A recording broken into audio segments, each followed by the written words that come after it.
ॐ श्रीगणेशाय नमः। अथ श्री नारायण हृदय स्तोत्र विनियोगः। ॐ अस्य श्री नारायण हृदय स्तोत्र महामन्त्रस्य भार्गवऋषिः अनुष्टुप् छन्दः। लक्ष्मीनारायणो देवता नारायण प्रीत्यर्थे जपे विनियोगः। ध्याना उद्यदादित्यसङ्काशं पीतवासं चतुर्भुजं शङ्खचक्रगदापाणिं ध्यायेल्लक्ष्मीपतिं हरिं। त्रैलोक्याधारचक्रं तदुपरि कमठं तत्र चानन्तभोगी तन्मध्ये भूमिपद्माङ्कुशशिखरदलं कर्णिकाभूतमेरुं तत्रत्यं शान्तमूर्तिं मणिमयमुकुटं कुण्डलोद्भासिताङ्गं लक्ष्मीनारायणाख्यं सरसिजनयनं सन्ततं चिन्तयामः। अथ स्तोत्र। ॐ नारायणः परं ज्योतिः आत्मा नारायणः परः नारायणः परं ब्रह्म नारायण नमोऽस्तु ते। नारायणः परो देवो धाता नारायणः परः नारायणः परो धाता नारायण नमोऽस्तु ते। नारायणः परं धाम ध्यानं नारायणः परः नारायण परो धर्मो नारायण नमोऽस्तु ते। नारायणः परो देवो विद्या नारायणः परः विश्वं नारायणः साक्षात् नारायण नमोऽस्तु ते। नारायणाद् विधिर्जातो जातो नारायणाद्भवः जातो नारायणादिन्द्रो नारायण नमोऽस्तु ते। रविर्नारायणस्तेजः चन्द्रो नारायणो महः वह्निर्नारायणः साक्षात् नारायण नमोऽस्तु ते। नारायण उपास्यः स्यात् गुरुर्नारायणः परः नारायणः परो बोधो नारायण नमोऽस्तु ते। नारायणः फलं मुख्यं सिद्धिर्नारायणः सुखं हरिर्नारायणः शुद्धिर्नारायण नमोऽस्तु ते। निगमावेदितानन्त कल्याणगुणवारिधे नारायण नमस्तेस्तु नरकार्णवतारक जन्म मृत्युजरा व्याधि पारतन्त्र्यादिभिः सदा दोषैरस्पृष्टरूपाय नारायण नमोऽस्तु ते। वेदशास्त्रार्थविज्ञान साध्यभक्तिकगोचर नारायण नमस्तेस्तु मामुद्धर भवार्णवात् नित्यानन्दमहोदार परात्पर जगत्पते नारायण नमस्तेस्तु मोक्षसाम्राज्यदायिने आब्रह्मस्तम्भपर्यन्तम् अखिलात्ममहाश्रय सर्वभूतात्मभूतात्मन् नारायण नमोऽस्तु ते। पालिताशेषलोकाय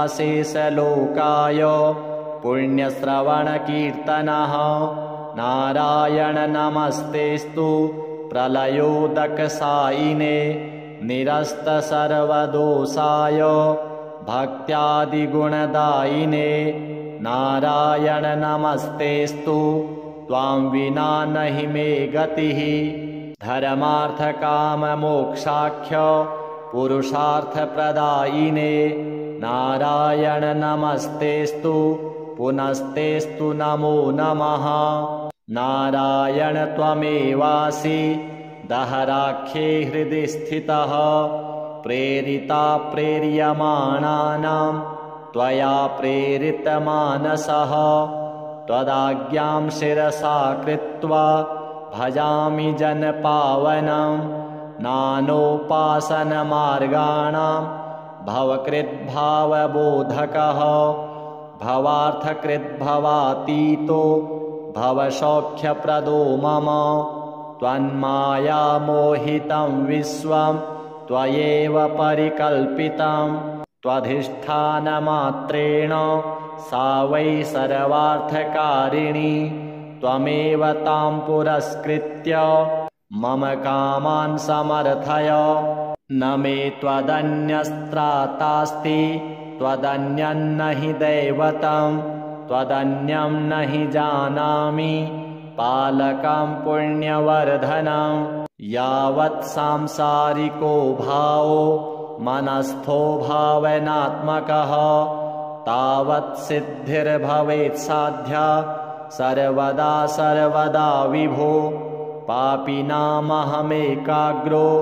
दयालूनां त्वमग्रणीः दयनीयो मदन्योऽस्ति तव कोत्र जगत्त्रये त्वयाहं नैव सृष्टश्चेत् न स्यात्तव दयालुता आमयो वा न सृष्टश्चेत् औषधस्य वृथोदयः पापसङ्गपरिश्रान्तः पापात्मा पापरूपधृक् त्वदन्यः कोत्र पापेभ्यः त्रातास्ति जगतीतले त्वमेव माता च पिता त्वमेव त्वमेव बन्धुश्च सखा त्वमेव त्वमेव विद्या द्रविणं त्वमेव त्वमेव सर्वं मम देवदेव प्रार्थनादशकं चैव मूलाष्टकमतः परं यः पठेत् शृणुयान्नित्यं तस्य लक्ष्मीः स्थिरा भवेत्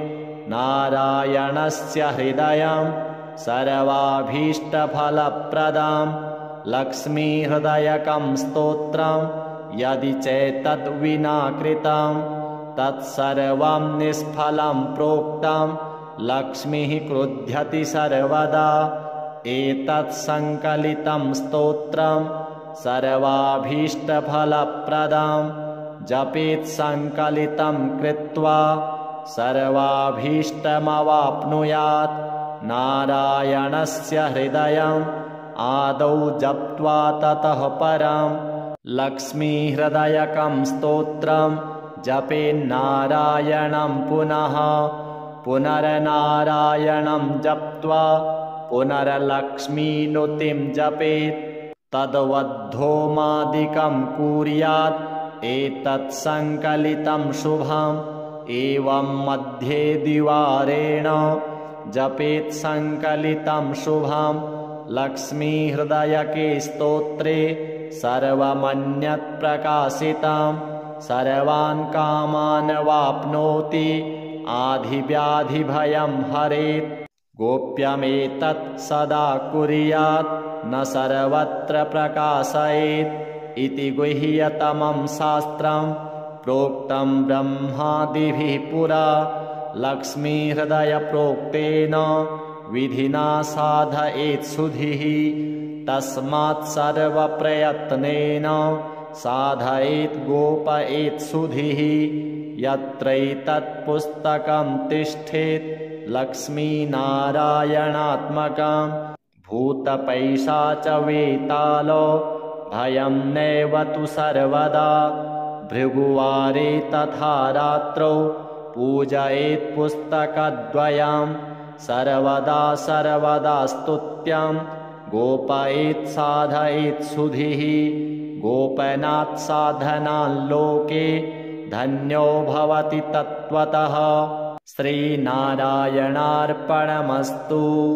ॐ नारायणः परं ज्योतिः आत्मा नारायणः परः नारायणः परं ब्रह्म नारायण नमोऽस्तु ते नारायणः परो देवो धाता नारायणः परः नारायणः परो धाता नारायण नमोऽस्तु ते नारायणः परं धाम ध्यानं नारायणः परः नारायणपरो धर्मो नारायण नमोऽस्तुते। नारायणः परो देवो विद्या नारायणः परः विश्वं नारायणः साक्षात् नारायण नमोऽस्तुते। नारायणाद्विधिर्जातो जातो नारायणाद्भवः जातो नारायणादिन्द्रो नारायण नमोऽस्तुते। रविर्नारायणस्तेजः चन्द्रो नारायणो महः वह्निर्नारायणः साक्षात् नारायण नमोऽस्तुते। नारायण उपास्यः स्यात् गुरुर्नारायणः परः नारायणः परो बोधो नारायण नमोऽस्तुते। नारायणः फलं मुख्यं सिद्धिर्नारायणः सुखं हरिर्नारायणः शुद्धिर्नारायण नमोऽस्तुते। निगमावेदितानन्त कल्याणगुणवारिधे नारायण नमस्तेस्तु नरकार्णवतारक जन्म मृत्युजरा व्याधि पारतन्त्र्यादिभिः सदा दोषैरस्पृष्टरूपाय नारायण नमोऽस्तुते। वेदशास्त्रार्थविज्ञान साध्यभक्तिकगोचर नारायण नमस्तेस्तु मामुद्धर भवार्णवात् नित्यानन्दमहोदार परात्पर जगत्पते नारायण नमस्तेस्तु मोक्षसाम्राज्यदायिने। आब्रह्मस्तम्भपर्यन्तम् अखिलात्ममहाश्रय सर्वभूतात्मभूतात्मन् नारायण नमोऽस्तुते। पालिताशेषलोकाय पुण्यश्रवणकीर्तनः नारायण नमस्तेस्तु प्रलयोदकसायिने निरस्तसर्वदोषाय भक्त्यादिगुणदायिने नारायण नमस्तेस्तु त्वां विना नहि मे गतिः। धर्मार्थकाममोक्षाख्य पुरुषार्थप्रदायिने नारायण नमस्तेस्तु पुनस्तेस्तु नमो नमः। नारायण त्वमेवासि दहराख्ये हृदि स्थितः प्रेरिता प्रेर्यमाणानां त्वया प्रेरितमानसः त्वदाज्ञां शिरसा कृत्वा भजामि जनपावनं नानोपासनमार्गाणां भवकृद्भावबोधकः भवार्थकृद्भवातीतो भवसौख्यप्रदो मम त्वन्मायामोहितं विश्वं त्वयैव परिकल्पितं त्वधिष्ठानमात्रेण सा वै सर्वार्थकारिणी त्वमेव तां पुरस्कृत्य मम कामान् समर्थय। न मे त्वदन्यस्त्रातास्ति त्वदन्यं न हि दैवतं त्वदन्यं न हि जानामि पालकं पुण्यवर्धनं। यावत् सांसारिको भावो मनस्थो भावनात्मकः तावत् सिद्धिर्भवेत् साध्या सर्वदा सर्वदा विभो। पापिनामहमेकाग्रो दयालूनां त्वमग्रणीः दयनीयो मदन्योऽस्ति तव कोत्र जगत्त्रये। त्वयाहं नैव सृष्टश्चेत् न स्यात्तव दयालुता आमयो वा न सृष्टश्चेत् औषधस्य वृथोदयः। पापसङ्गपरिश्रान्तः पापात्मा पापरूपधृक् त्वदन्यः कोत्र पापेभ्यः त्रातास्ति जगतीतले। त्वमेव माता च पिता त्वमेव त्वमेव बन्धुश्च सखा त्वमेव त्वमेव विद्या द्रविणं त्वमेव त्वमेव सर्वं मम देवदेव। प्रार्थनादशकं चैव मूलाष्टकमतः परं यः पठेत् शृणुयान्नित्यं तस्य लक्ष्मीः स्थिरा भवेत्। नारायणस्य हृदयं सर्वाभीष्टफलप्रदं लक्ष्मीहृदयकं स्तोत्रं यदि चेतद्विना कृतं तत्सर्वं निष्फलं प्रोक्तं लक्ष्मीः क्रुध्यति सर्वदा। एतत् संकलितं स्तोत्रं सर्वाभीष्टफलप्रदं जपेत् संकलितं कृत्वा सर्वाभीष्टमवाप्नुयात्। नारायणस्य हृदयम् आदौ जप्त्वा ततः परं लक्ष्मीहृदयकं स्तोत्रं जपेन्नारायणं पुनः पुनर्नारायणं जप्त्वा पुनर्लक्ष्मीनुतिं जपेत्। तद्वद्धोमादिकं कुर्यात् एतत् संकलितं शुभम्। एवं मध्ये द्विवारेण जपेत् संकलितं शुभं लक्ष्मीहृदयके स्तोत्रे सर्वमन्यत् प्रकाशितं सर्वान् कामान् वाप्नोति आधिव्याधिभयं हरेत्। गोप्यमेतत् सदा कुर्यात् न सर्वत्र प्रकाशयेत् इति गुह्यतमं शास्त्रं प्रोक्तं ब्रह्मादिभिः पुरा। लक्ष्मीहृदयप्रोक्तेन विधिना साधयेत् सुधिः तस्मात् सर्वप्रयत्नेन साधयेत् गोपयेत् सुधिः।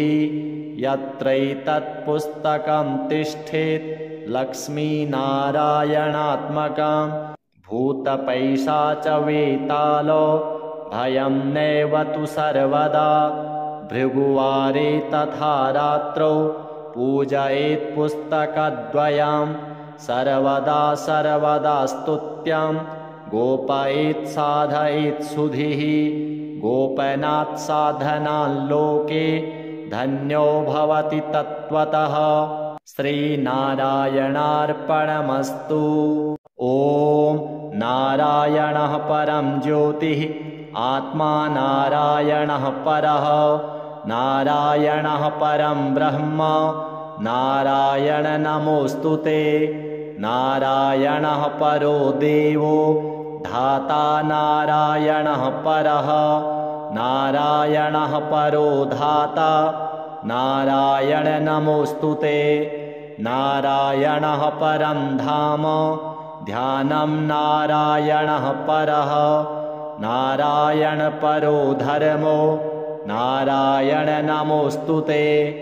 नारायणः परो देवो विद्या नारायणः परः विश्वं नारायणः साक्षात् नारायण नमोऽस्तु ते। नारायणाद् विधिर्जातो जातो नारायणाद् भवः जातो नारायणादिन्द्रो नारायण नमोऽस्तु ते। रविर्नारायणस्तेजः चन्द्रो नारायणो महः वह्निर्नारायणः साक्षात् नारायण नमोऽस्तु ते। नारायण उपास्यः स्यात् गुरुर्नारायणः परः नारायणः परो बोधो नारायण नमोऽस्तु ते।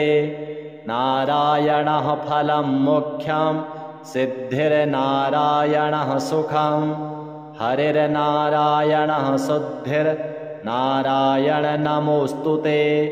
निगमावेदितानन्त कल्याणगुणवारिधे नारायण नमस्तेस्तु नरकार्णवतारक जन्म मृत्युजरा व्याधि पारतन्त्र्यादिभिः सदा दोषैरस्पृष्टरूपाय नारायण नमोऽस्तु ते। वेदशास्त्रार्थविज्ञान साध्यभक्तिकगोचर नारायण नमस्तेस्तु मामुद्धर भवार्णवात् नित्यानन्दमहोदार परात्पर जगत्पते नारायण नमस्तेस्तु मोक्षसाम्राज्यदायिने आब्रह्मस्तम्भपर्यन्तम् अखिलात्ममहाश्रय सर्वभूतात्मभूतात्मन् नारायण नमोऽस्तु ते पालिताशेषलोकाय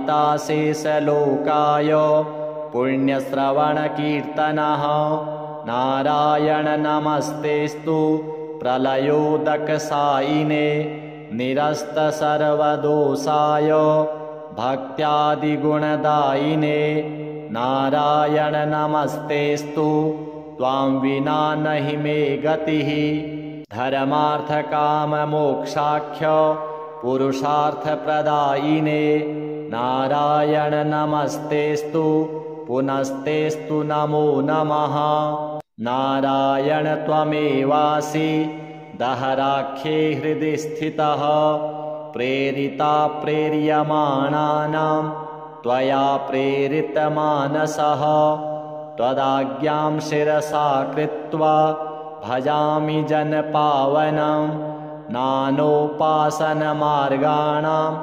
भवकृद्भावबोधकः भवार्थकृद्भवातीतो भवसौख्यप्रदो मम त्वन्मायामोहितं विश्वं त्वयैव परिकल्पितं त्वधिष्ठानमात्रेण सा वै सर्वार्थकारिणी त्वमेव तां पुरस्कृत्य मम कामान् समर्थय न मे त्वदन्यस्त्रातास्ति त्वदन्यं न हि दैवतं त्वदन्यं न हि जानामि पालकं पुण्यवर्धनं यावत् सांसारिको भावो मनस्थो भावनात्मकः तावत् सिद्धिर्भवेत् साध्या सर्वदा सर्वदा विभो पापिनामहमेकाग्रो दयालूनां त्वमग्रणीः दयनीयो मदन्योऽस्ति तव कोत्र जगत्त्रये त्वयाहं नैव सृष्टश्चेत् न स्यात्तव दयालुता आमयो वा न सृष्टश्चेत् औषधस्य वृथोदयः पापसङ्गपरिश्रान्तः पापात्मा पापरूपधृक् त्वदन्यः कोत्र पापेभ्यः त्रातास्ति जगतीतले त्वमेव माता च पिता त्वमेव बन्धुश्च सखा त्वमेव विद्या द्रविणं त्वमेव सर्वं मम देवदेव प्रार्थनादशकं चैव मूलाष्टकमतः परं यः पठेत् शृणुयान्नित्यं तस्य लक्ष्मीः स्थिरा भवेत् नारायणस्य हृदयं सर्वाभीष्टफलप्रदं लक्ष्मीहृदयकं स्तोत्रं यदि चैतद्विना कृतं तत्सर्वं निष्फलं प्रोक्तं लक्ष्मीः क्रुध्यति सर्वदा एतत् संकलितं स्तोत्रं सर्वाभीष्टफलप्रदं जपेत् संकलितं कृत्वा सर्वाभीष्टमवाप्नुयात् नारायणस्य हृदयम् आदौ जप्त्वा ततः परं लक्ष्मीहृदयकं स्तोत्रं जपेन्नारायणं पुनः पुनर्नारायणं जप्त्वा पुनर्लक्ष्मीनुतिं जपेत् तद्वद्धोमादिकं कुर्यात् एतत् संकलितं शुभम् एवं मध्ये द्विवारेण जपेत् संकलितं शुभं लक्ष्मीहृदयके स्तोत्रे सर्वमन्यत् प्रकाशितं सर्वान् कामान् वाप्नोति आधिव्याधिभयं हरेत् गोप्यमेतत् सदा कुर्यात् न सर्वत्र प्रकाशयेत् इति गुह्यतमं शास्त्रं प्रोक्तं ब्रह्मादिभिः पुरा लक्ष्मीहृदयप्रोक्तेन विधिना साधयेत् सुधिः तस्मात् सर्वप्रयत्नेन साधयेत् गोपयेत् सुधिः यत्रैतत्पुस्तकं तिष्ठेत् लक्ष्मीनारायणात्मकं भूतपैशाचवेतालो भयं नैव तु सर्वदा भृगुवारे तथा रात्रौ पूजयेत् पुस्तकद्वयं सर्वदा सर्वदा स्तुत्यं गोपयेत् साधयेत् सुधीः गोपनात् साधनाल्लोके धन्यो भवति तत्त्वतः। श्रीनारायणार्पणमस्तु। ॐ नारायणः परं ज्योतिः आत्मा नारायणः परः नारायणः परं ब्रह्म नारायण नमोऽस्तु ते। नारायणः परो देवो धाता नारायणः परः नारायणः परो धाता नारायण नमोऽस्तु ते। नारायणः परं धाम ध्यानं नारायणः परः नारायण परो धर्मो नारायण नमोऽस्तु ते। नारायणः परो देवो विद्या नारायणः परः विश्वं नारायणः साक्षात् नारायण नमोऽस्तु ते। नारायणाद् विधिर्जातो जातो नारायणाद् भवः जातो नारायणादिन्द्रो नारायण नमोऽस्तु ते। रविर्नारायणस्तेजः चन्द्रो नारायणो महः वह्निर्नारायणः साक्षात् नारायण नमोऽस्तु ते। नारायण उपास्यः स्यात् गुरुर्नारायणः परः नारायणः परो बोधो नारायण नमोऽस्तु ते। नारायणः फलं मोक्षं सिद्धिर्नारायणः सुखं हरिर्नारायणः शुद्धिर्नारायण नमोऽस्तु ते। निगमावेदितानन्त कल्याणगुणवारिधे नारायण नमस्तेस्तु नरकार्णवतारक जन्म मृत्युजरा व्याधि पारतन्त्र्यादिभिः सदा दोषैरस्पृष्टरूपाय नारायण नमोऽस्तु ते।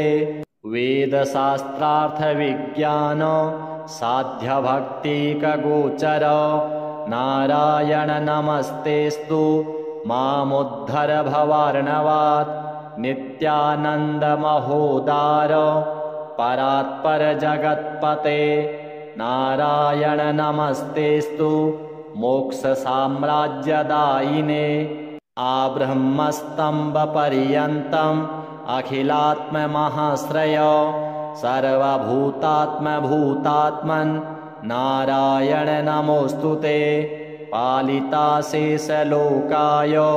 पुण्यश्रवणकीर्तनः नारायण नमस्तेस्तु प्रलयोदकसायिने निरस्तसर्वदोषाय भक्त्यादिगुणदायिने नारायण नमस्तेस्तु त्वां विना नहि मे गतिः धर्मार्थकाममोक्षाख्य पुरुषार्थप्रदायिने नारायण नमस्तेस्तु पुनस्तेस्तु नमो नमः। नारायण त्वमेवासि दहराख्ये हृदि स्थितः प्रेरिता प्रेर्यमाणानां त्वया प्रेरितमानसः त्वदाज्ञां शिरसा कृत्वा भजामि जनपावनं नानोपासनमार्गाणां भवकृद्भावबोधकः भवार्थकृद्भवातीतो भवसौख्यप्रदो मम त्वन्मायामोहितं विश्वं त्वयैव परिकल्पितं त्वधिष्ठानमात्रेण सा वै सर्वार्थकारिणी त्वमेव तां पुरस्कृत्य मम कामान् समर्थय न मे त्वदन्यस्त्रातास्ति त्वदन्यं न हि दैवतं त्वदन्यं न हि जानामि पालकं पुण्यवर्धनं यावत् सांसारिको भावो मनस्थो भावनात्मकः तावत् सिद्धिर्भवेत् साध्या सर्वदा सर्वदा विभो पापिनामहमेकाग्रो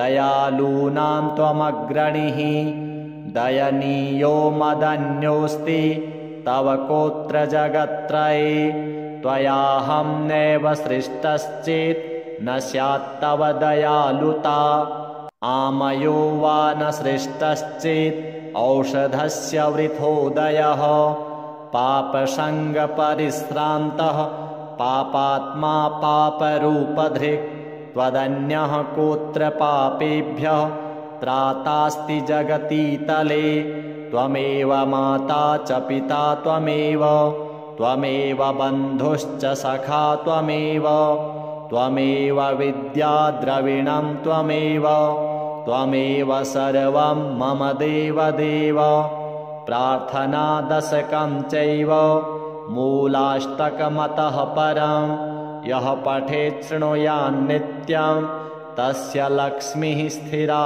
भवेत् नारायणस्य हृदयं सर्वाभीष्टफलप्रदं लक्ष्मीहृदयकं स्तोत्रं यदि चैतद्विना कृतं तत्सर्वं निष्फलं प्रोक्तं लक्ष्मीः क्रुध्यति सर्वदा एतत् संकलितं स्तोत्रं सर्वाभीष्टफलप्रदं जपेत् संकलितं कृत्वा सर्वाभीष्टमवाप्नुयात् नारायणस्य हृदयम् आदौ जप्त्वा ततः परं लक्ष्मीहृदयकं स्तोत्रं जपेन्नारायणं पुनः पुनर्नारायणं जप्त्वा पुनर्लक्ष्मीनुतिं जपेत् तद्वद्धोमादिकं कुर्यात् एतत् संकलितं शुभम् एवं मध्ये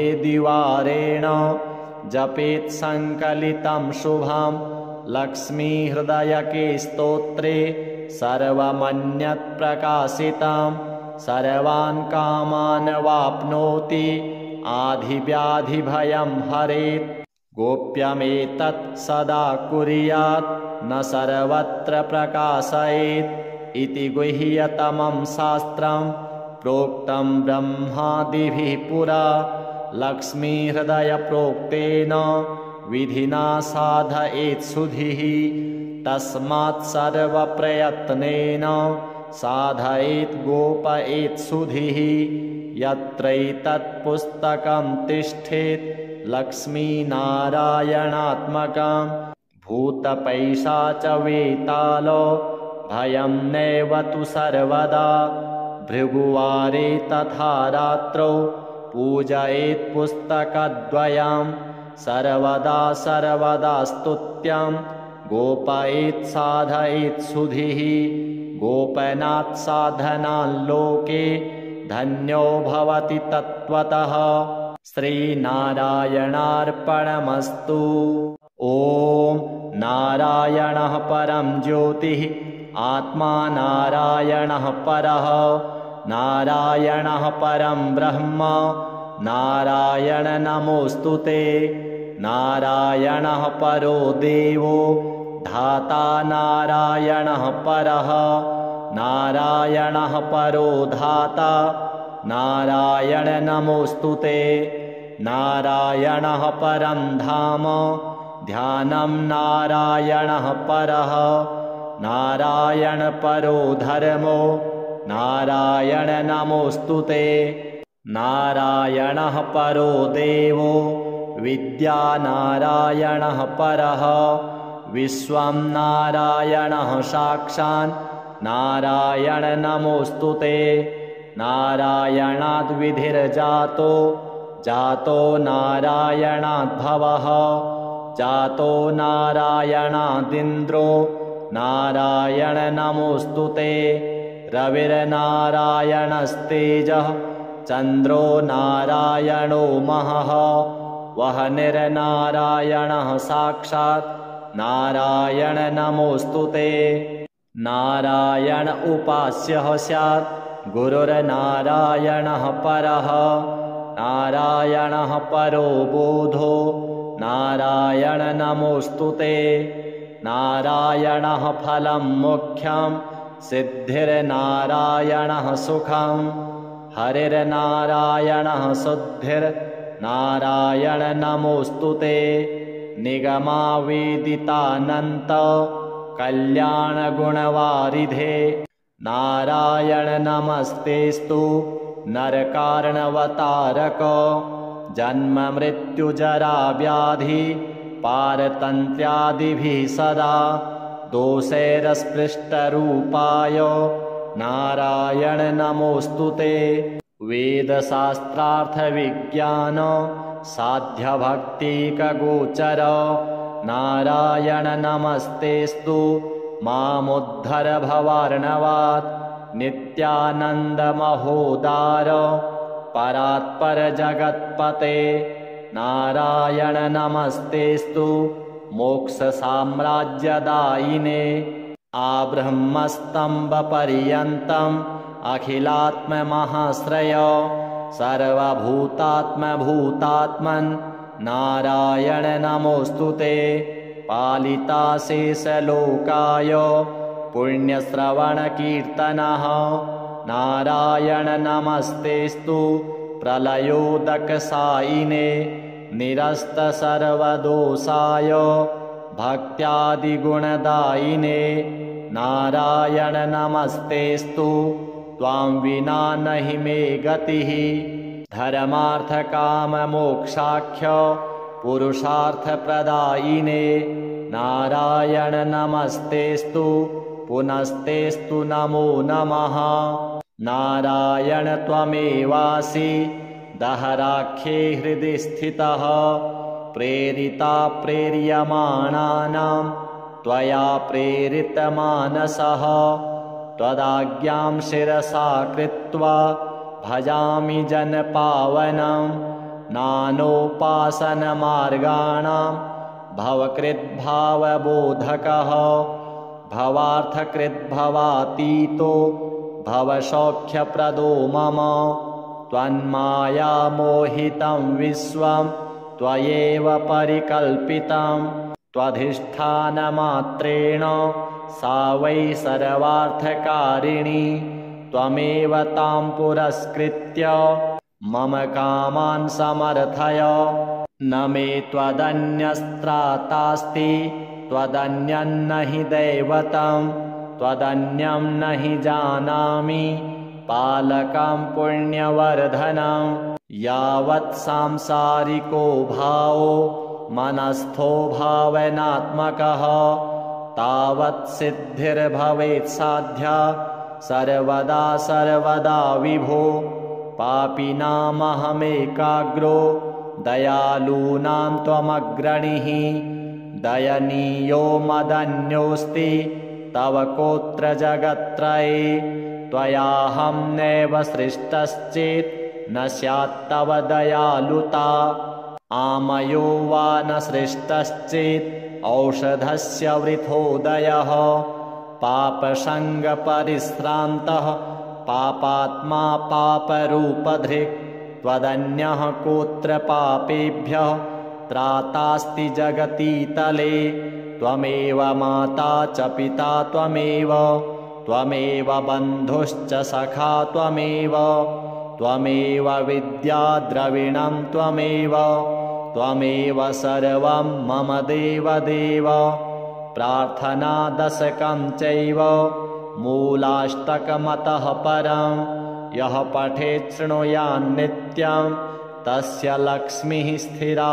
भवेत् नारायणस्य हृदयं सर्वाभीष्टफलप्रदं लक्ष्मीहृदयकं स्तोत्रं यदि चैतद्विना कृतं तत्सर्वं निष्फलं प्रोक्तं लक्ष्मीः क्रुध्यति सर्वदा एतत्सङ्कलितं स्तोत्रं सर्वाभीष्टफलप्रदं जपेत् सङ्कलितं कृत्वा सर्वाभीष्टमवाप्नुयात् नारायणस्य हृदयं आदौ जप्त्वा ततः परं लक्ष्मीहृदयकं स्तोत्रं जपेन्नारायणं पुनः पुनर्नारायणं जप्त्वा पुनर्लक्ष्मीनुतिं जपेत् तद्वद्धोमादिकं कुर्यात् एतत् सङ्कलितं शुभम् एवं मध्ये द्विवारेण जपेत् सङ्कलितं शुभं लक्ष्मीहृदयके स्तोत्रे सर्वमन्यत् प्रकाशितं सर्वान् कामान् वाप्नोति आधिव्याधिभयं हरेत् गोप्यमेतत् सदा कुर्यात् न सर्वत्र प्रकाशयेत् इति गुह्यतमं शास्त्रं प्रोक्तं ब्रह्मादिभिः पुरा लक्ष्मीहृदयप्रोक्तेन विधिना साधयेत् सुधिः तस्मात् सर्वप्रयत्नेन साधयेत् गोपयेत् सुधिः यत्रैतत् पुस्तकं तिष्ठेत् लक्ष्मीनारायणात्मकं भूतपैशाचवेतालो भयं नैव तु सर्वदा भृगुवारे तथा रात्रौ पूजयेत् पुस्तकद्वयं सर्वदा सर्वदा स्तुत्यं गोपयेत् साधयेत् सुधिः गोपनात् साधनाल्लोके धन्यो भवति तत्त्वतः श्रीनारायणार्पणमस्तु। ॐ नारायणः परं ज्योतिः आत्मा नारायणः परः नारायणः परं ब्रह्म नारायण नमोऽस्तुते नारायणः परो देवो धाता नारायणः परः नारायणः परो धाता नारायण नमोऽस्तुते नारायणः परं धाम ध्यानं नारायणः परः नारायण परो धर्मो नारायण नमोऽस्तुते नारायणः परो देवो विद्या नारायणः परः विश्वं नारायणः साक्षात् नारायण नमोऽस्तुते नारायणाद् विधिर्जातो जातो नारायणाद् भवः जातो नारायणादिन्द्रो नारायण नमोऽस्तुते रविर्नारायणस्तेजः चन्द्रो नारायणो महः वह्निर्नारायणः साक्षात् नारायण नमोऽस्तुते नारायण उपास्यः स्यात् गुरुर्नारायणः परः नारायणः परो बोधो नारायण नमोऽस्तुते नारायणः फलं मोक्षं सिद्धिर्नारायणः सुखं हरिर्नारायणः शुद्धिर्नारायण नमोऽस्तुते निगमावेदितानन्त कल्याणगुणवारिधे नारायण नमस्तेस्तु नरकार्णवतारक जन्म मृत्युजरा व्याधि पारतन्त्र्यादिभिः सदा दोषैरस्पृष्टरूपाय नारायण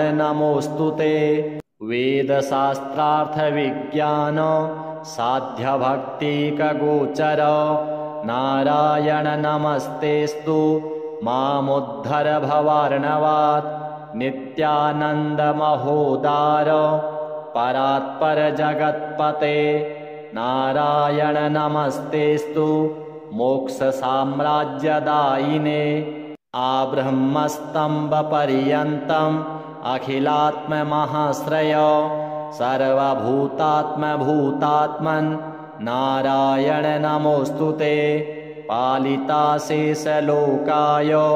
पुण्यश्रवणकीर्तनः नारायण नमस्तेस्तु प्रलयोदकसायिने निरस्तसर्वदोषाय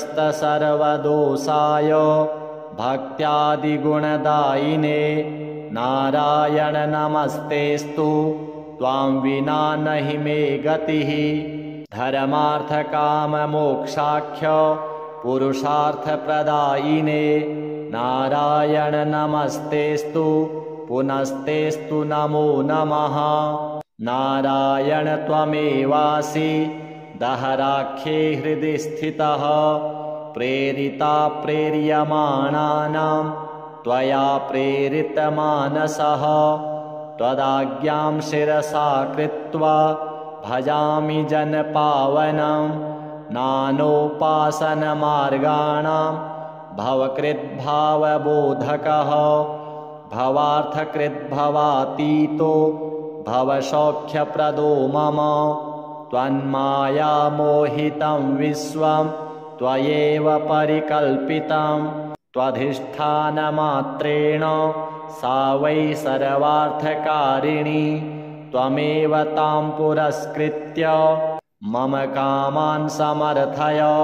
न मे त्वदन्यस्त्रातास्ति त्वदन्यं न हि दैवतं त्वदन्यं न हि जानामि पालकं पुण्यवर्धनं।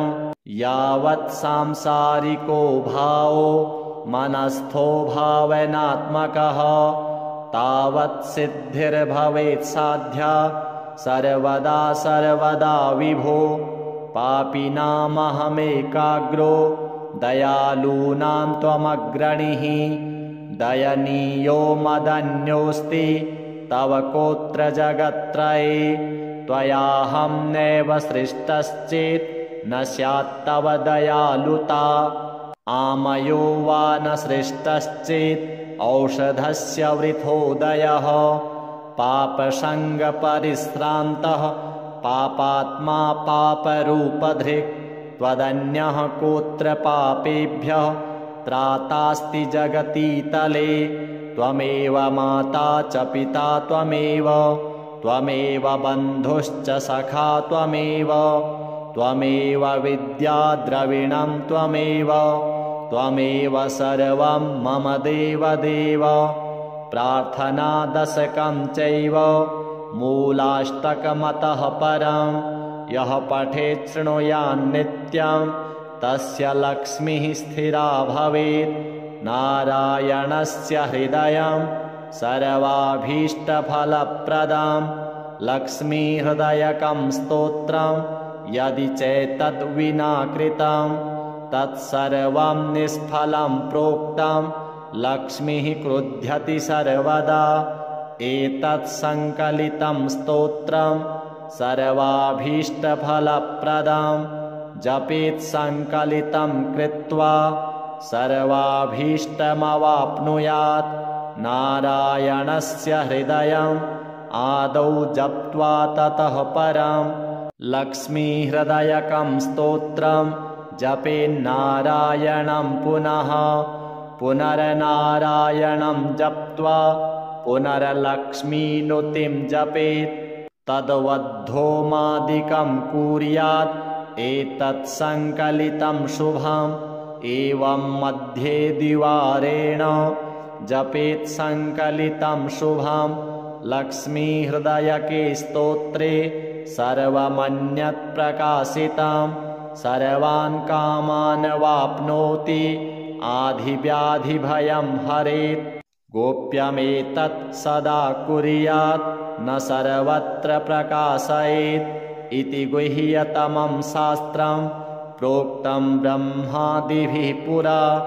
लक्ष्मीहृदयप्रोक्तेन विधिना साधयेत् सुधिः तस्मात् सर्वप्रयत्नेन साधयेत् गोपयेत् सुधिः। यत्रैतत् पुस्तकं तिष्ठेत् लक्ष्मीनारायणात्मकं भूतपैशाचवेतालो भयं नैव तु सर्वदा। भृगुवारे तथा रात्रौ पूजयेत् पुस्तकद्वयं सर्वदा सर्वदा स्तुत्यं गोपयेत् साधयेत् सुधिः। गोपनात् साधनाल्लोके धन्यो भवति तत्त्वतः। श्रीनारायणार्पणमस्तु। ॐ नारायणः परं ज्योतिः आत्मा नारायणः परः नारायणः परं ब्रह्म नारायण नमोऽस्तुते। नारायणः परो देवो धाता नारायणः परः। नारायणः परो धाता नारायण नमोऽस्तुते। नारायणः परं धाम ध्यानं नारायणः परः। नारायण परो धर्मो नारायण नमोऽस्तुते। नारायणः परो देवो विद्या नारायणः परः। विश्वं नारायणः साक्षात् नारायण नमोऽस्तुते। नारायणाद् विधिर्जातो जातो नारायणाद्भवः। जातो नारायणादिन्द्रो नारायण नमोऽस्तुते। रविर्नारायणस्तेजः चन्द्रो नारायणो महः। वह्निर्नारायणः साक्षात् नारायण नमोऽस्तुते। नारायण उपास्यः स्यात् गुरुर्नारायणः परः। नारायणः परो बोधो नारायण नमोऽस्तुते। नारायणः फलं मोक्षं सिद्धिर्नारायणः सुखं। हरिर्नारायणः शुद्धिर्नारायण नमोऽस्तुते। निगमावेदितानन्त कल्याणगुणवारिधे नारायण नमस्तेस्तु। नरकारणवतारक जन्म मृत्युजरा व्याधि पारतन्त्र्यादिभिः सदा दोषैरस्पृष्टरूपाय नारायण नमोऽस्तुते। वेदशास्त्रार्थविज्ञान साध्यभक्तिकगोचर नारायण नमस्तेस्तु। मामुद्धर भवार्णवात् नित्यानन्दमहोदार परात्पर जगत्पते नारायण नमस्तेस्तु। मोक्षसाम्राज्यदायिने आब्रह्मस्तम्भपर्यन्तम् अखिलात्ममहाश्रय सर्वभूतात्मभूतात्मन् नारायण नमोऽस्तुते। पालिताशेषलोकाय पुण्यश्रवणकीर्तनः नारायण नमस्तेस्तु। प्रलयोदकसायिने निरस्तसर्वदोषाय भक्त्यादिगुणदायिने नारायण नमस्तेस्तु। त्वां विना नहि मे गतिः। धर्मार्थकाममोक्षाख्य पुरुषार्थप्रदायिने नारायण नमस्तेस्तु। पुनस्तेस्तु नमो नमः। नारायण त्वमेवासि दहराख्ये हृदि स्थितः। प्रेरिता प्रेर्यमाणानां त्वया प्रेरितमानसः। त्वदाज्ञां शिरसा कृत्वा भजामि जनपावनं।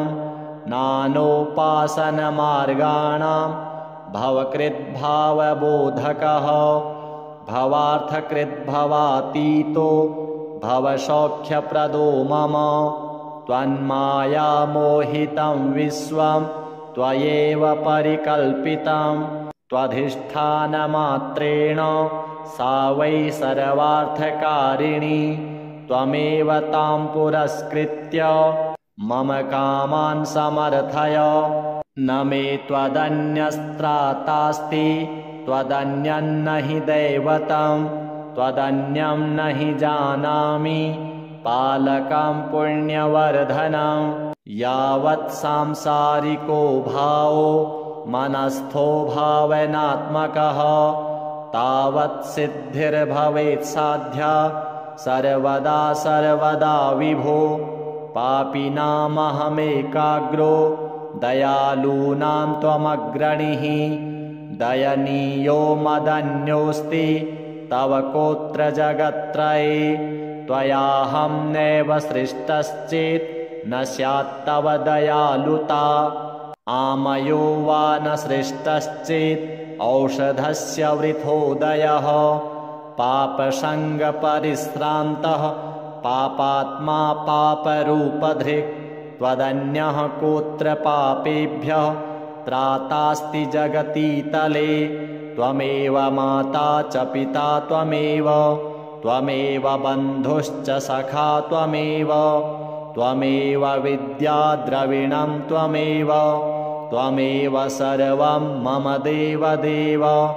प्रार्थनादशकं चैव मूलाष्टकमतः परं यः पठेत् शृणुयान्नित्यं तस्य लक्ष्मीः स्थिरा भवेत्। नारायणस्य हृदयं सर्वाभीष्टफलप्रदं लक्ष्मीहृदयकं स्तोत्रं यदि चैतद्विना कृतं तत्सर्वं निष्फलं प्रोक्तं लक्ष्मीः क्रुध्यति सर्वदा।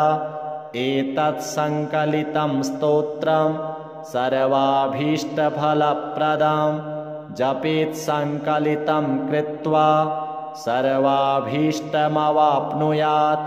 नारायणस्य हृदयम् आदौ जप्त्वा ततः परं लक्ष्मीहृदयकं स्तोत्रं जपेन्नारायणं पुनः। पुनर्नारायणं जप्त्वा पुनर्लक्ष्मीनुतिं जपेत्। तद्वद्धोमादिकं कुर्यात् एतत् संकलितं शुभम्।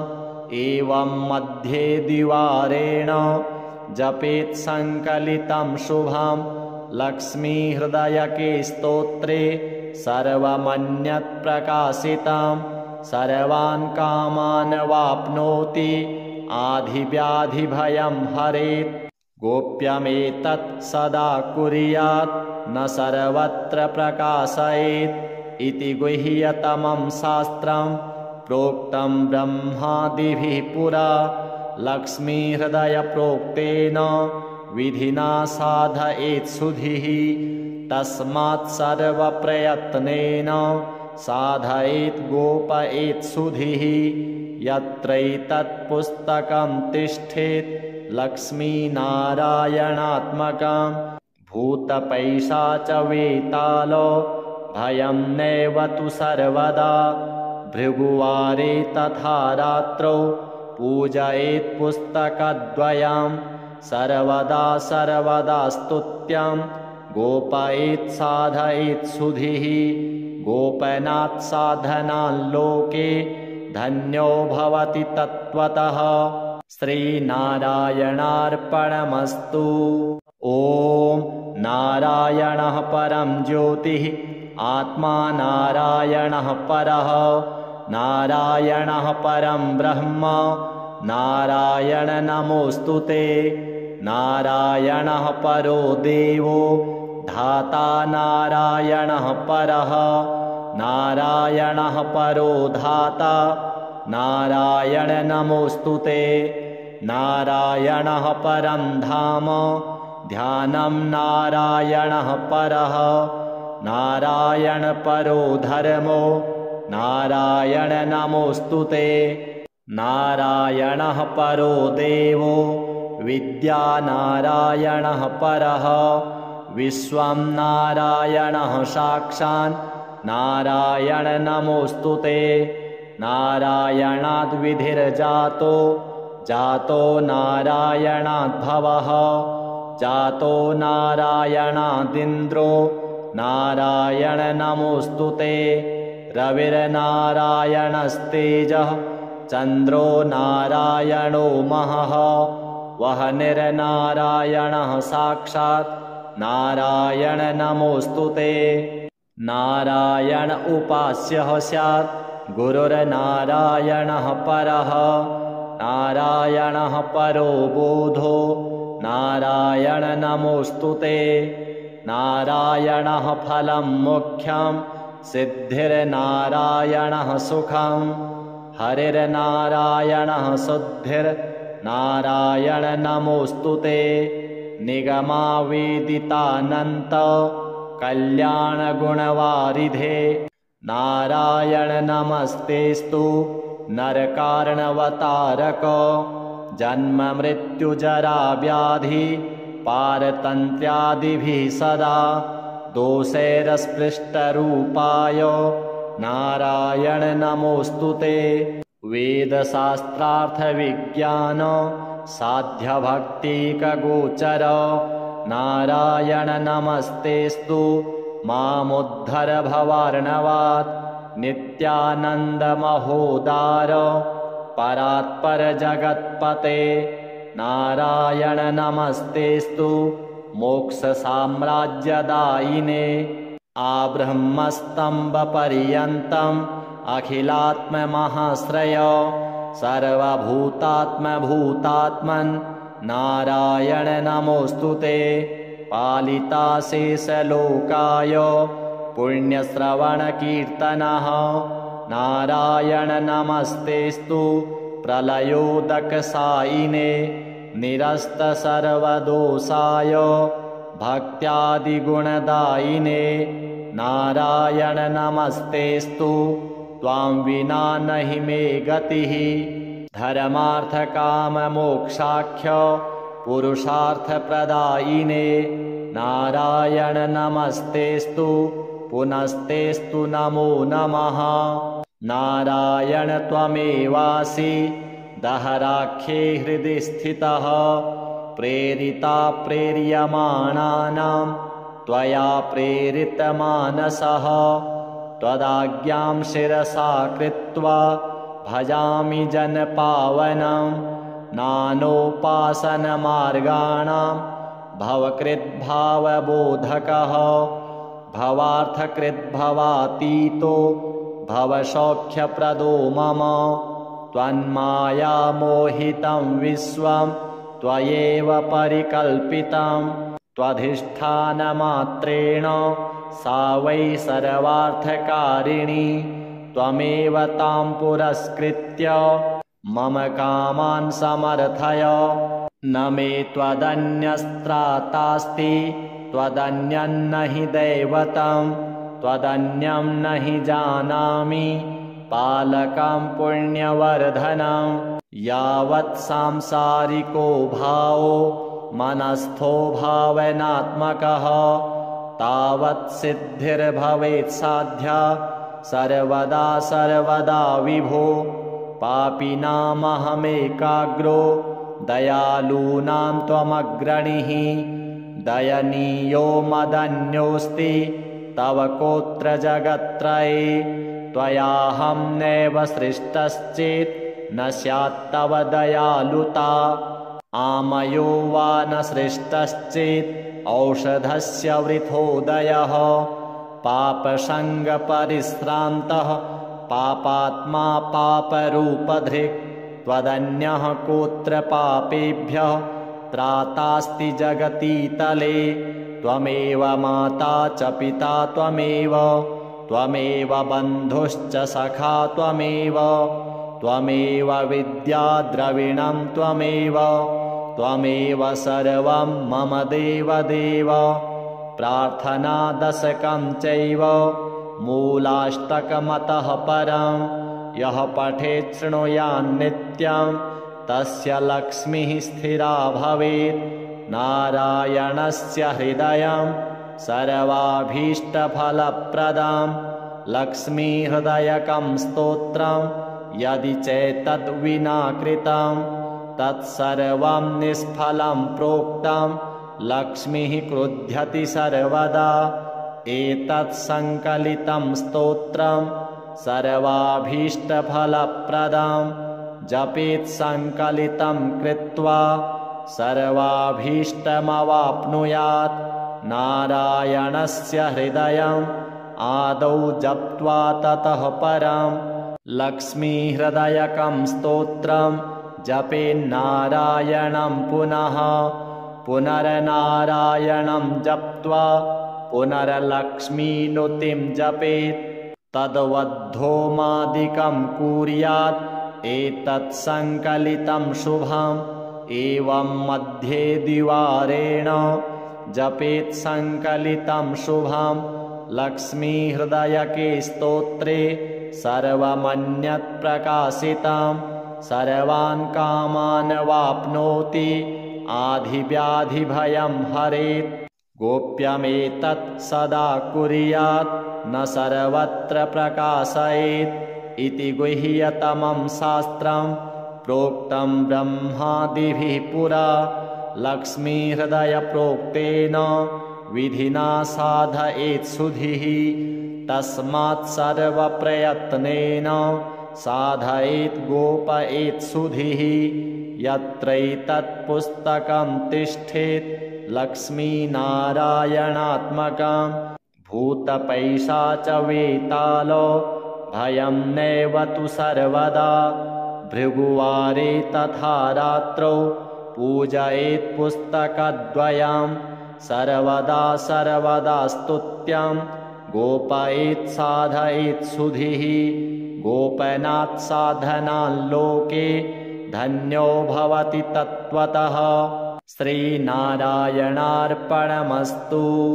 ॐ नारायणः परं ज्योतिः आत्मा नारायणः परः नारायणः परं ब्रह्म नारायण नमोऽस्तु ते नारायणः परो देवो धाता नारायणः परः नारायणः परो धाता नारायण नमोऽस्तु ते नारायणः परं धाम ध्यानं नारायणः परः नारायण परो धर्मो नारायण नमोऽस्तु ते नारायणः परो देवो विद्या नारायणः परः विश्वं नारायणः साक्षात् नारायण नमोऽस्तु ते नारायणाद् विधिर्जातो जातो नारायणाद्भवः जातो नारायणादिन्द्रो नारायण नमोऽस्तु ते रविर्नारायणस्तेजः चन्द्रो नारायणो महः वह्निर्नारायणः साक्षात् नारायण नमोऽस्तु ते नारायण उपास्यः स्यात् गुरुर्नारायणः परः नारायणः परो बोधो नारायण नमोऽस्तु ते नारायणः फलं मुख्यं सिद्धिर्नारायणः सुखं हरिर्नारायणः शुद्धिर्नारायण नमोऽस्तु ते निगमावेदितानन्त कल्याणगुणवारिधे नारायण नमस्तेस्तु नरकार्णवतारक जन्ममृत्युजराव्याधि पारतन्त्र्यादिभिः सदा दोषैरस्पृष्टरूपाय नारायण नमोऽस्तु ते वेदशास्त्रार्थविज्ञान साध्यभक्तिकगोचर नारायण नमस्तेस्तु मामुद्धर भवार्णवात् नित्यानन्दमहोदार परात्पर जगत्पते नारायण नमस्तेस्तु मोक्षसाम्राज्यदायिने आब्रह्मस्तम्भपर्यन्तम् अखिलात्ममहाश्रय सर्वभूतात्मभूतात्मन् नारायण नमोऽस्तु ते पालिताशेषलोकाय पुण्यश्रवणकीर्तनः नारायण नमस्तेस्तु प्रलयोदकसायिने निरस्तसर्वदोषाय भक्त्यादिगुणदायिने नारायण नमस्तेस्तु त्वां विना नहि मे गतिः धर्मार्थकाममोक्षाख्य पुरुषार्थप्रदायिने नारायण नमस्तेस्तु पुनस्तेस्तु नमो नमः नारायण त्वमेवासि दहराख्ये हृदि स्थितः प्रेरिता प्रेर्यमाणानां त्वया प्रेरितमानसः त्वदाज्ञां शिरसा कृत्वा भजामि जनपावनं नानोपासनमार्गाणां भवकृद्भावबोधकः भवार्थकृद्भवातीतो भवसौख्यप्रदो मम त्वन्मायामोहितं विश्वं त्वयैव परिकल्पितं त्वधिष्ठानमात्रेण सा वै सर्वार्थकारिणी त्वमेव तां पुरस्कृत्य मम कामान् समर्थय। न मे त्वदन्यस्त्रातास्ति त्वदन्यं न हि दैवतं त्वदन्यं न हि जानामि पालकं पुण्यवर्धनं। यावत् सांसारिको भावो मनस्थो भावनात्मकः तावत् सिद्धिर्भवेत् साध्या सर्वदा सर्वदा विभो। पापिनामहमेकाग्रो दयालूनां त्वमग्रणीः दयनीयो मदन्योऽस्ति तव कोत्र जगत्त्रये। त्वयाहं नैव सृष्टश्चेत् न स्यात्तव दयालुता आमयो वा न सृष्टश्चेत् औषधस्य वृथोदयः। पापसङ्गपरिश्रान्तः पापात्मा पापरूपधृक् त्वदन्यः कोत्र पापेभ्यः त्रातास्ति जगतीतले। त्वमेव माता च पिता त्वमेव त्वमेव बन्धुश्च सखा त्वमेव त्वमेव विद्या द्रविणं त्वमेव त्वमेव सर्वं मम देवदेव। प्रार्थनादशकं चैव मूलाष्टकमतः परं यः पठेत् शृणुयान्नित्यं तस्य लक्ष्मीः स्थिरा भवेत्। नारायणस्य हृदयं सर्वाभीष्टफलप्रदं लक्ष्मीहृदयकं स्तोत्रं यदि चैतद्विना कृतं तत्सर्वं निष्फलं प्रोक्तं लक्ष्मीः क्रुध्यति सर्वदा।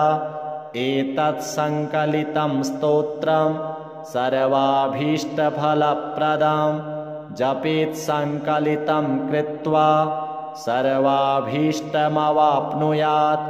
नारायणस्य हृदयम् आदौ जप्त्वा ततः परं लक्ष्मीहृदयकं स्तोत्रं जपेन्नारायणं पुनः पुनर्नारायणं जप्त्वा पुनर्लक्ष्मीनुतिं जपेत्। तद्वद्धोमादिकं कुर्यात् एतत् संकलितं शुभम्। एवं मध्ये द्विवारेण जपेत् संकलितं शुभम्। लक्ष्मीहृदयके स्तोत्रे सर्वमन्यत् प्रकाशितं सर्वान् कामान् वाप्नोति आधिव्याधिभयं हरेत्। गोप्यमेतत् सदा कुर्यात् न सर्वत्र प्रकाशयेत् इति गुह्यतमं शास्त्रं प्रोक्तं ब्रह्मादिभिः पुरा। लक्ष्मीहृदयप्रोक्तेन विधिना साधयेत् सुधिः तस्मात् सर्वप्रयत्नेन साधयेत् गोपयेत् सुधिः। यत्रैतत् पुस्तकं तिष्ठेत् लक्ष्मीनारायणात्मकं भूतपैशाचवेतालो भयं नैव तु सर्वदा। भृगुवारे तथा रात्रौ पूजयेत् पुस्तकद्वयं सर्वदा सर्वदा स्तुत्यं गोपयेत् साधयेत् सुधिः। गोपनात् साधनान् लोके धन्यो भवति तत्त्वतः। श्रीनारायणार्पणमस्तु। ॐ नारायणः परं ज्योतिः आत्मा नारायणः परः नारायणः परं ब्रह्म नारायण नमोऽस्तु ते। नारायणः परो देवो धाता नारायणः परः नारायणः परो धाता नारायण नमोऽस्तु ते। नारायणः परं धाम ध्यानं नारायणः परः नारायण परो धर्मो नारायण नमोऽस्तु ते। नारायणः परो देवो विद्या नारायणः परः विश्वं नारायणः साक्षात् नारायण नमोऽस्तु ते। नारायणाद् विधिर्जातो जातो नारायणाद्भवः जातो नारायणादिन्द्रो नारायण नमोऽस्तु ते रविर्नारायणस्तेजः चन्द्रो नारायणो महः वह्निर्नारायणः साक्षात् नारायण नमोऽस्तु ते नारायण उपास्यः स्यात् गुरुर्नारायणः परः नारायणः परो बोधो नारायण नमोऽस्तु ते नारायणः फलं मुख्यं सिद्धिर्नारायणः सुखं हरिर्नारायणः शुद्धिर्नारायण नमोऽस्तु ते निगमावेदितानन्त कल्याणगुणवारिधे नारायण नमस्तेस्तु नरकार्णवतारक जन्म मृत्युजरा व्याधि पारतन्त्र्यादिभिः सदा दोषैरस्पृष्टरूपाय नारायण नमोऽस्तु ते वेदशास्त्रार्थविज्ञान साध्यभक्तिकगोचर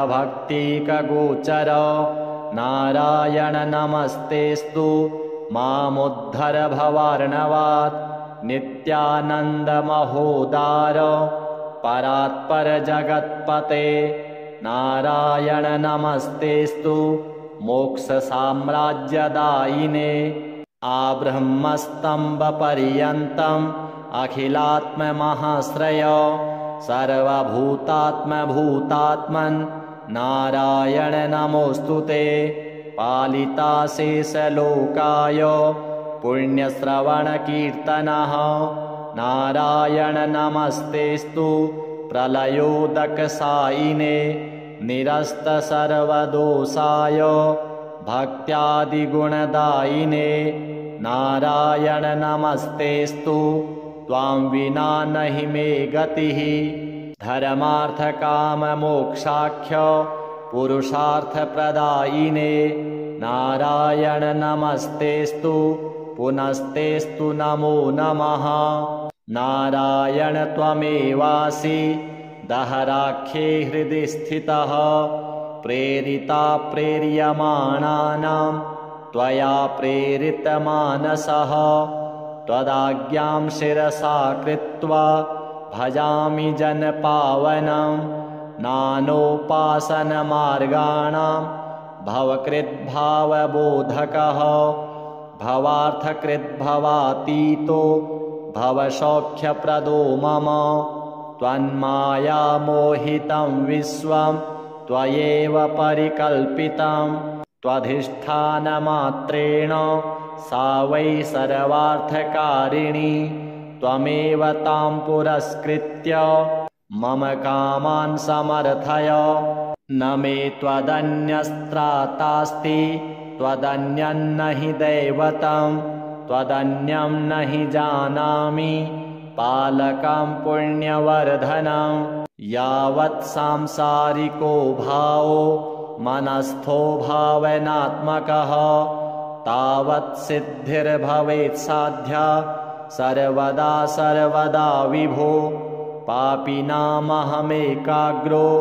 दयालूनां त्वमग्रणीः दयनीयो मदन्योऽस्ति तव कोत्र जगत्त्रये त्वयाहं नैव सृष्टश्चेत् न स्यात्तव दयालुता आमयो वा न सृष्टश्चेत् औषधस्य वृथोदयः पापसङ्गपरिश्रान्तः पापात्मा पापरूपधृक् त्वदन्यः कोत्र पापेभ्यः त्रातास्ति जगतीतले त्वमेव माता च पिता त्वमेव बन्धुश्च सखा त्वमेव विद्या द्रविणं त्वमेव सर्वं मम देवदेव प्रार्थनादशकं चैव मूलाष्टकमतः परं यः पठेत् शृणुयान्नित्यं तस्य लक्ष्मीः स्थिरा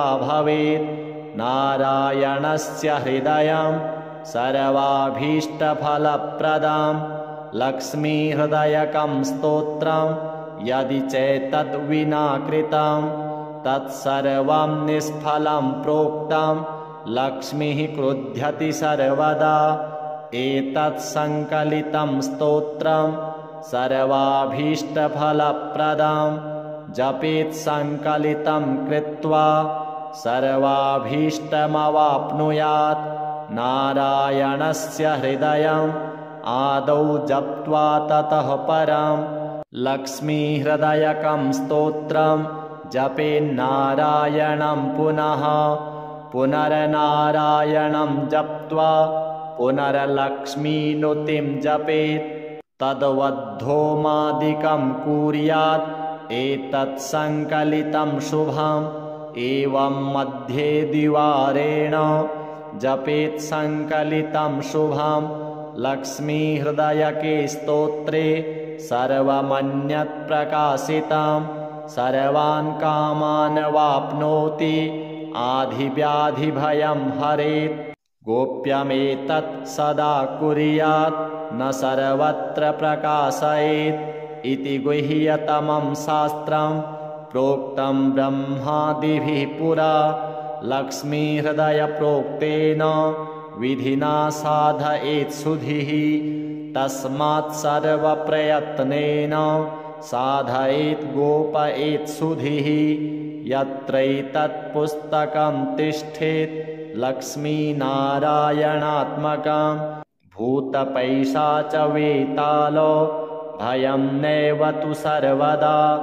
भृगुवारे तथा रात्रौ पूजयेत् पुस्तकद्वयं सर्वदा सर्वदा स्तुत्यं गोपयेत् साधयेत् सुधिः। गोपनात् साधनान् लोके धन्यो भवति तत्त्वतः। श्रीनारायणार्पणमस्तु। ॐ नारायणः परं ज्योतिः आत्मा नारायणः परः। नारायणः परं ब्रह्म नारायण नमोऽस्तु ते। नारायणः परो देवो धाता नारायणः परः। नारायणः परो धाता नारायण नमोऽस्तु ते। नारायणः परं धाम ध्यानं नारायणः परः। नारायण परो धर्मो नारायण नमोऽस्तु ते।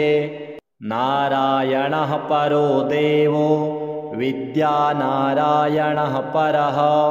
विश्वं नारायणः साक्षात् नारायण नमोऽस्तु ते। नारायणाद् विधिर्जातो जातो नारायणाद् भवः। जातो नारायणादिन्द्रो नारायण नमोऽस्तु ते। रविर्नारायणस्तेजः चन्द्रो नारायणो महः। वह्निर्नारायणः साक्षात् नारायण नमोऽस्तु ते। नारायण उपास्यः स्यात् गुरुर्नारायणः परः। नारायणः परो बोधो नारायण नमोऽस्तु ते। नारायणः फलं मुख्यं सिद्धिर्नारायणः सुखं। हरिर्नारायणः शुद्धिर्नारायण नमोऽस्तु ते। निगमावेदितानन्त कल्याणगुणवारिधे नारायण नमस्तेस्तु। नरकार्णवतारक जन्म मृत्युजरा व्याधि पारतन्त्र्यादिभिः सदा दोषैरस्पृष्टरूपाय नारायण नमोऽस्तु ते। वेदशास्त्रार्थविज्ञान साध्यभक्तिकगोचर नारायण नमस्तेस्तु। मामुद्धर भवार्णवात् नित्यानन्दमहोदार परात्पर जगत्पते नारायण नमस्तेस्तु। मोक्षसाम्राज्यदायिने आब्रह्मस्तम्भपर्यन्तम् अखिलात्ममहाश्रय सर्वभूतात्मभूतात्मन् नारायण नमोऽस्तु ते। पालिताशेषलोकाय पुण्यश्रवणकीर्तनः नारायण नमस्तेस्तु प्रलयोदकसायिने निरस्त सर्वदोषाय भक्त्यादिगुणदायिने नारायण नमस्तेस्तु त्वां विना नहि मे गतिः धर्मार्थकाममोक्षाख्य पुरुषार्थप्रदायिने नारायण नमस्तेस्तु पुनस्तेस्तु नमो नमः नारायण त्वमेवासि दहराख्ये हृदि स्थितः प्रेरिता प्रेर्यमाणानां त्वया प्रेरितमानसः त्वदाज्ञां शिरसा कृत्वा भजामि जनपावनं नानोपासनमार्गाणां भवकृद्भावबोधकः भवार्थकृद्भवातीतो भवसौख्यप्रदो मम त्वन्मायामोहितं विश्वं त्वयैव परिकल्पितं त्वधिष्ठानमात्रेण सा वै सर्वार्थकारिणी त्वमेव तां पुरस्कृत्य मम कामान् समर्थय न मे त्वदन्यस्त्रातास्ति त्वदन्यं न हि दैवतं त्वदन्यं न हि जानामि पालकं पुण्यवर्धनं यावत् सांसारिको भावो मनस्थो भावनात्मकः तावत् सिद्धिर्भवेत् साध्या सर्वदा सर्वदा विभो पापिनामहमेकाग्रो दयालूनां त्वमग्रणीः दयनीयो मदन्योऽस्ति तव कोऽत्र जगत्त्रये त्वयाहं नैव सृष्टश्चेत् न स्यात्तव दयालुता आमयो वा न सृष्टश्चेत् औषधस्य वृथोदयः पापसङ्गपरिश्रान्तः पापात्मा पापरूपधृक् त्वदन्यः कोऽत्र पापेभ्यः त्रातास्ति जगतीतले त्वमेव माता च पिता त्वमेव बन्धुश्च सखा त्वमेव विद्या द्रविणं त्वमेव सर्वं मम देवदेव प्रार्थनादशकं चैव मूलाष्टकमतः परं यः पठेत् शृणुयान्नित्यं तस्य लक्ष्मीः स्थिरा भवेत् नारायणस्य हृदयं सर्वाभीष्टफलप्रदं लक्ष्मीहृदयकं स्तोत्रं यदि चैतद्विना कृतं तत्सर्वं निष्फलं प्रोक्तं लक्ष्मीः क्रुध्यति सर्वदा एतत् संकलितं स्तोत्रं सर्वाभीष्टफलप्रदं जपेत् संकलितं कृत्वा सर्वाभीष्टमवाप्नुयात् नारायणस्य हृदयम् आदौ जप्त्वा ततः परं लक्ष्मीहृदयकं स्तोत्रं जपेन्नारायणं पुनः पुनर्नारायणं जप्त्वा पुनर्लक्ष्मीनुतिं जपेत् तद्वद्धोमादिकं कुर्यात् एतत् संकलितं शुभम् एवं मध्ये द्विवारेण जपेत् संकलितं शुभं लक्ष्मीहृदयके स्तोत्रे सर्वमन्यत् प्रकाशितं सर्वान् कामान् वाप्नोति आधिव्याधिभयं हरेत् गोप्यमेतत् सदा कुर्यात् न सर्वत्र प्रकाशयेत् इति गुह्यतमं शास्त्रं प्रोक्तं ब्रह्मादिभिः पुरा लक्ष्मीहृदयप्रोक्तेन विधिना साधयेत् सुधिः तस्मात् सर्वप्रयत्नेन साधयेत् गोपयेत् सुधिः यत्रैतत् पुस्तकं तिष्ठेत् लक्ष्मीनारायणात्मकं भूतपैशाच वेतालो भयं नैव तु सर्वदा भृगुवारे तथा रात्रौ पूजयेत् पुस्तकद्वयं सर्वदा सर्वदा स्तुत्यं गोपयेत् साधयेत् सुधिः गोपनात् साधनाल्लोके धन्यो भवति तत्त्वतः। श्रीनारायणार्पणमस्तु।